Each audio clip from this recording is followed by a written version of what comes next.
It was a rainy day. Large drops of rain were falling on the ground and on the people passing by Pine Street at that time of night. No one noticed the elderly woman walking slowly down the road. The drops fell on her wrinkled cheeks and worn-out clothes. Her old coat had patches carefully sewn into it. Her outdated boots were about to fall apart. On her head was a large, discreet scarf, and in her hands, the elderly woman held a piece of paper. She was constantly looking at it and glancing around. "It seems to be here.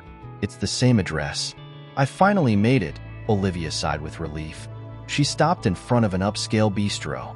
People dressed in expensive clothes drove luxury cars and entered with satisfied expressions on their faces. "You only have time to beg for money," one of the men said carelessly as he passed Olivia, but she didn't seem to notice the unpleasant remark. She opened a large glass door and stood for a while, looking at the elegantly decorated walls and stylish furniture. Then she walked to the receptionist's counter. A friendly girl who had smiled kindly a minute ago now wrinkled her nose and said reluctantly, "You must have the wrong address. Please leave the bistro immediately. Otherwise, I'll have to call security." "Dear girl, I'm not leaving. I reserved a place in advance and I have money," Olivia said, simply not understanding why she couldn't enter. "Are you kidding me? This is a decent place, not for people like you. Get out." Olivia froze in surprise. Why was she being mistaken for a beggar? Yes, her clothes were old, but they were always clean and didn't smell. Her hair was clean, and she had never allowed herself to beg strangers, even in the hardest times, she thought. Her thoughts were interrupted by the harsh voice of the girl. "Jake, come here immediately." A young man in uniform approached the receptionist. "What's happening, Emily? Is there a problem?" "Yes, look at this. She says she needs to come in here and claims she already paid for a table." "Do something." The guard looked closely at the embarrassed elderly woman. "What can be done here?" "Let's check what she says." "Show me your reservation." Olivia carefully pulled a handkerchief from an inside pocket of her coat and began to unfold it until a document appeared in her hands. "Here, take it." Olivia handed her ID to the guard. "So, your name is Olivia, 80 years old?" The man was surprised. "Look, maybe you misunderstood. This isn't a place for people like you. It's better to leave her outside," Emily objected defiantly. "No, I need to go to this bistro." "Check, I made a reservation," Olivia insisted. The guard dialed a number, and the answer really surprised him. "Yes, indeed, there is a reservation, and it's even paid for. But I'm sorry, this is an elite bistro frequented exclusively by the affluent and respected people of the city. We don't want you here." The receptionist intervened again. Olivia was deeply offended by this. Why were these people treating her like this? She had done nothing wrong to them. There was never anything like this in her youth. They always supported each other for better or for worse. Olivia was perplexed but knew why she was there and wouldn't back down. "I didn't come here to eat. I need to see the owner." The receptionist and the security guard were puzzled. The receptionist became furious when she saw Olivia silently take her reservation and start climbing the long stairs. "Don't you realize what will happen when this beggar approaches the guests?" she snapped at the guard. "What should I do?" Jake replied, "Don't worry, the director will throw her out in an instant, and so will we. You have no idea how hard I work to have a job here, and I don't want to lose my job over some old lady. I'll call the director to inform him." "What kind of day is this today?" Olivia struggled to climb the stairs, and the effort made her legs ache. Finally, the endless staircase ended, and she sighed. The woman opened the heavy door and found herself in a large, crowded hall. The many bright lights in the form of colorful lamps hanging everywhere made Olivia close her eyes. The decorated tables overflowed with all kinds of food. Waiters with golden trays passed by, and in the chairs, men in expensive suits and women in evening dresses sat. Olivia felt uncomfortable, but not a minute passed before she caught the disdainful look of a man whose index finger was pointing directly at her. "What is this? This isn't a homeless shelter. Look at this. Hey, waiter, can't you hear me?" "Yes, of course. I'll inform the supervisor. We'll resolve this, don't worry." The waiter hurried off. "That's right. This homeless person has a lot of nerve. Now they're coming into the bistro. Why aren't the guards watching this?" a lady in a shiny dress said. Olivia closed her eyes in horror. She had never experienced such humiliation. She wanted to hide. Another girl joined in, talking and pointing at the elderly woman, influenced by alcohol. She didn't hold back her emotions. Isn't it a bit late for Grandma to be going to a bistro at this age? Aren't you already thinking about eternal rest? Would you like to come to the table with us? Just please don't sit near me. I'm allergic to this kind of street smell. The loud laugh of the narcissistic woman echoed through the bistro. The elderly woman tried not to cry in the face of such injustice. What's wrong with me? Yes, I'm old, but that's no reason to mock and embarrass me in public. They will get old and sick too. How can they not understand this? When I was young, there was no such thing.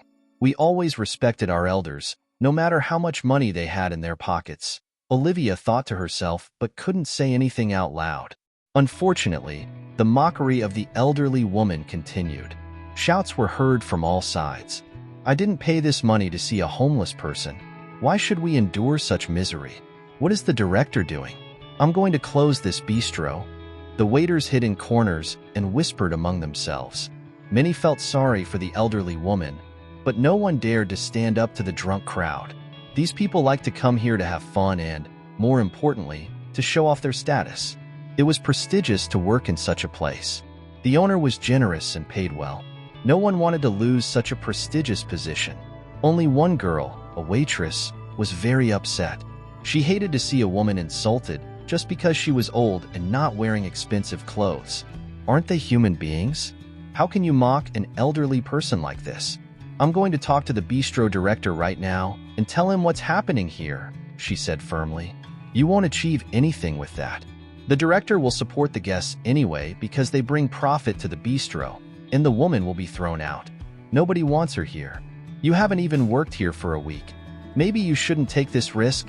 The entire staff of waiters knew. There are things more valuable in life than money, but you don't seem to know that. The girl left the room with these words. The situation became completely unbearable. A man staggered over to Olivia grandiosely and said, "Well, why don't you sing or dance for our delight? Come on, let's go." And he clapped loudly. His silly idea was supported by others, and the crowd laughed loudly. Olivia couldn't stand the humiliation anymore. Her heart ached, tears rolled down her cheeks, her legs began to tremble, and she walked towards the exit. Before she even took a few steps, the door of the room opened, and a tall man appeared on the threshold. He looked questioningly at those seated at the tables and shouted loudly, "Gentlemen, what's going on? Is everything okay?"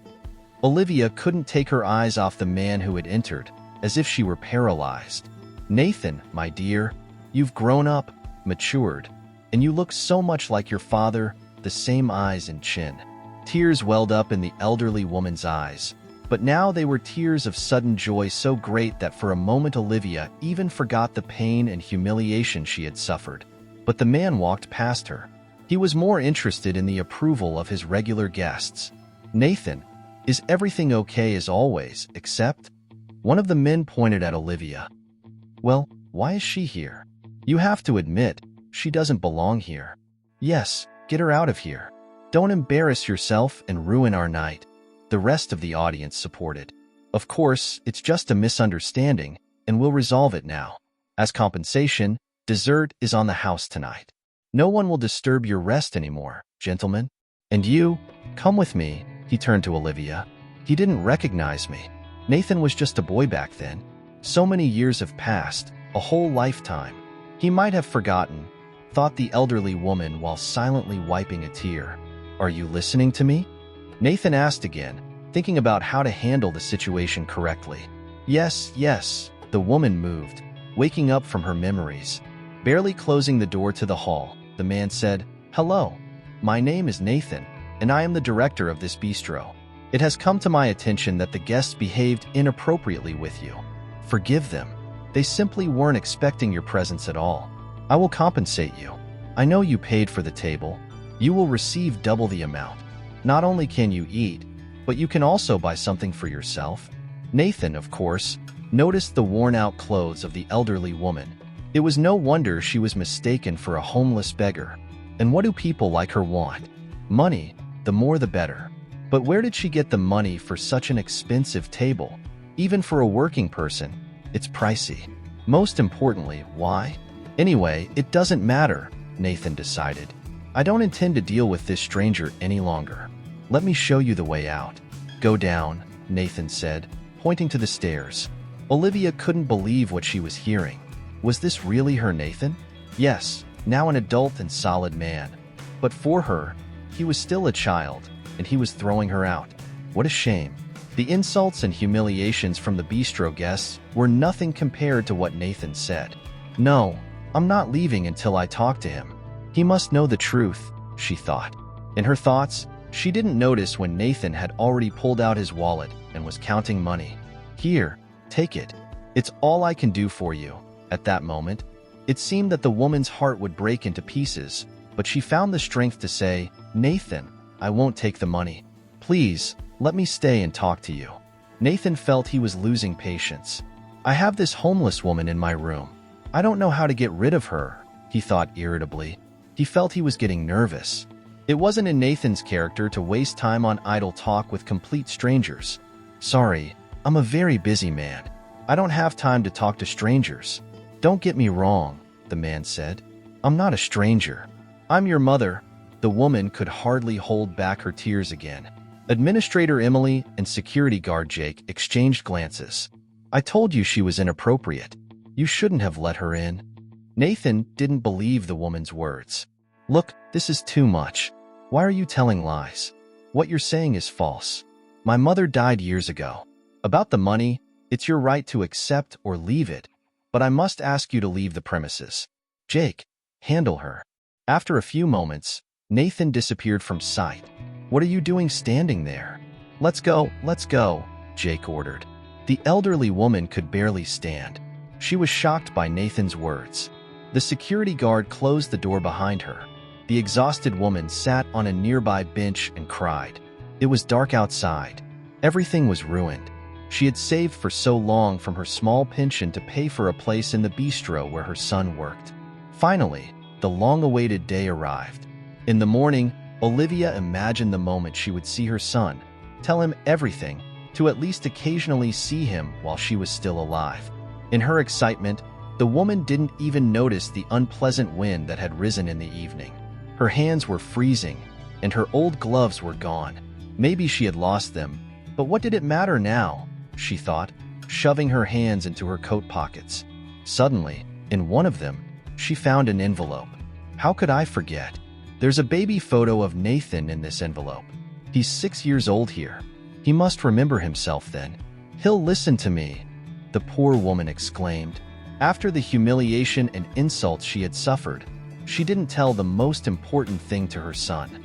Olivia decided to wait until her son left work and finally talk to him. How much time passed? It seemed like an eternity. Finally, the door opened, and Nathan and a few other people left the bistro. He had already opened the car door, casually telling the driver to go home. Wait, dear, the woman shouted with the last of her strength. You again? Listen, leave quietly. Otherwise, I'll have to take extreme measures. I'll have to call the police. Nathan responded reluctantly and got into the car. Let's go. No, wait. Nathan ordered the driver when he saw the photo in the woman's hands. The man got out of the car and asked, confused, where did you get this photo from when I was 6 years old? A photographer visited us then, and we took a photo as a keepsake. Don't you remember that? Nathan thought and said, I had 2 photos, but the second one got lost. Luckily, it didn't get lost, the woman said confidently.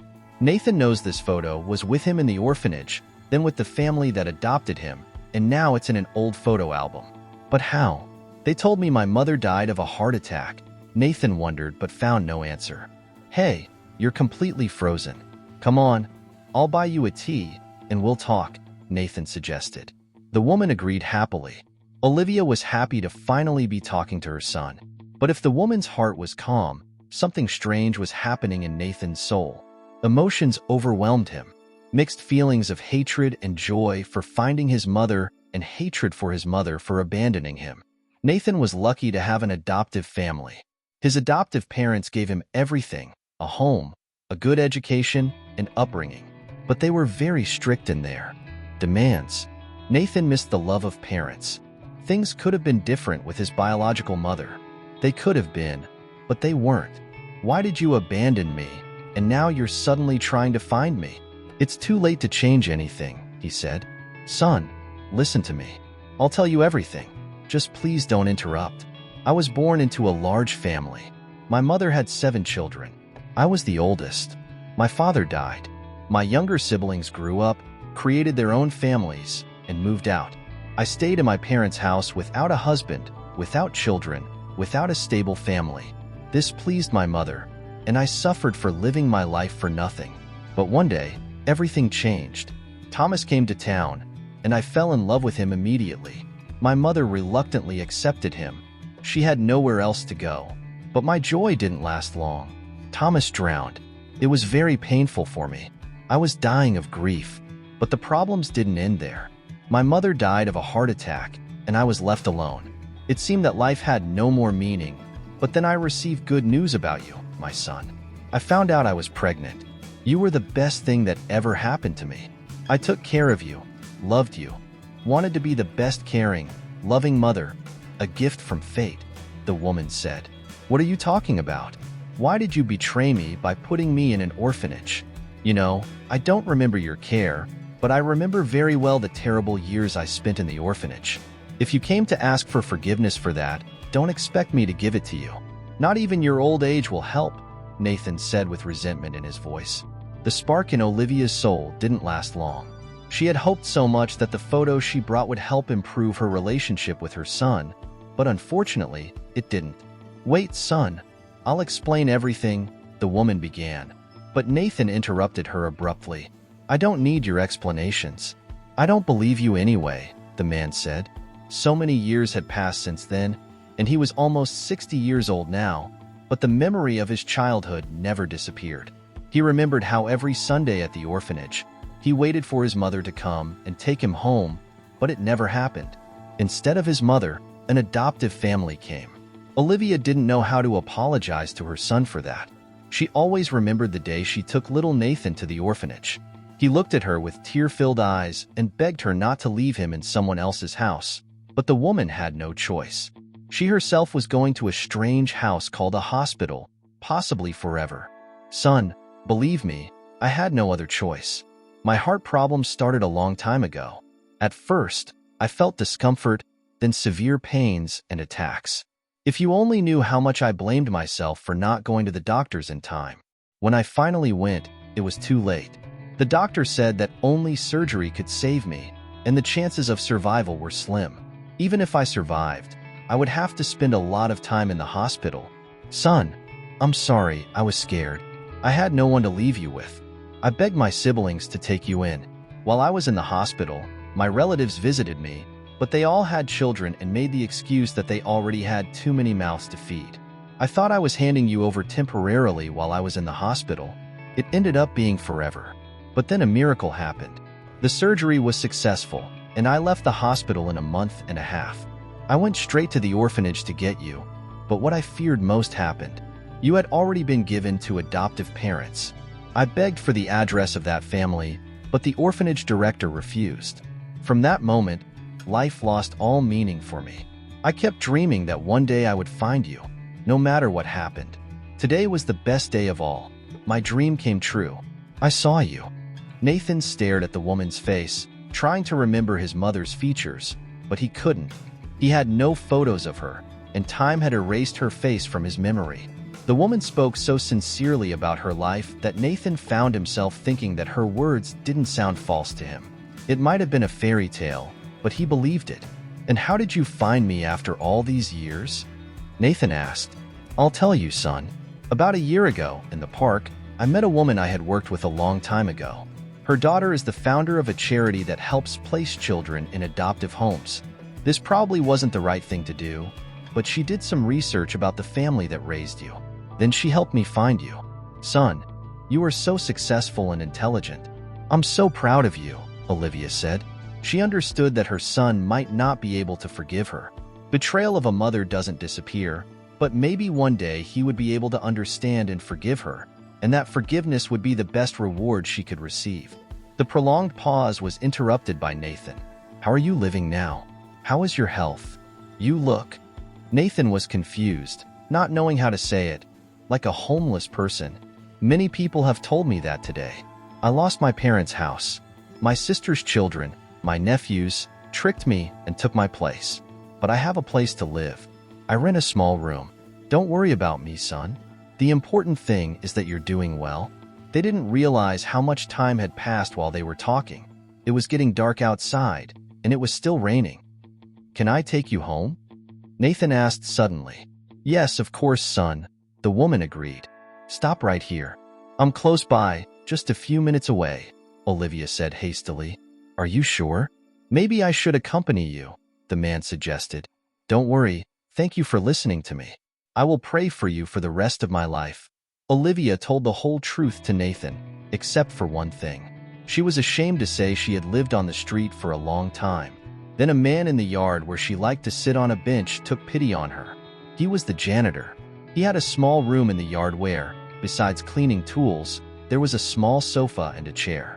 It was there that Olivia lived now. She lay down on the sofa, her legs and head aching. But she was happy for the first time in years. That night she had the best dream of her life, a dream where she was with her son. A few days later, Nathan appeared at her door. How did you find me? The surprised woman asked. You found me, now it's my turn, Nathan replied, smiling. Come with me, Nathan suggested. Where to? I'm going to introduce you to my wife and my grandchildren. You have 3 of them. Olivia was very happy. Then Nathan handed her a key. I have a small apartment. No one has lived there for a long time, and now you will live there. Olivia had almost lost hope, but happiness found her anyway. It found her and warmed her like the hot summer sun. This happiness was given by her son, who was able to understand and forgive.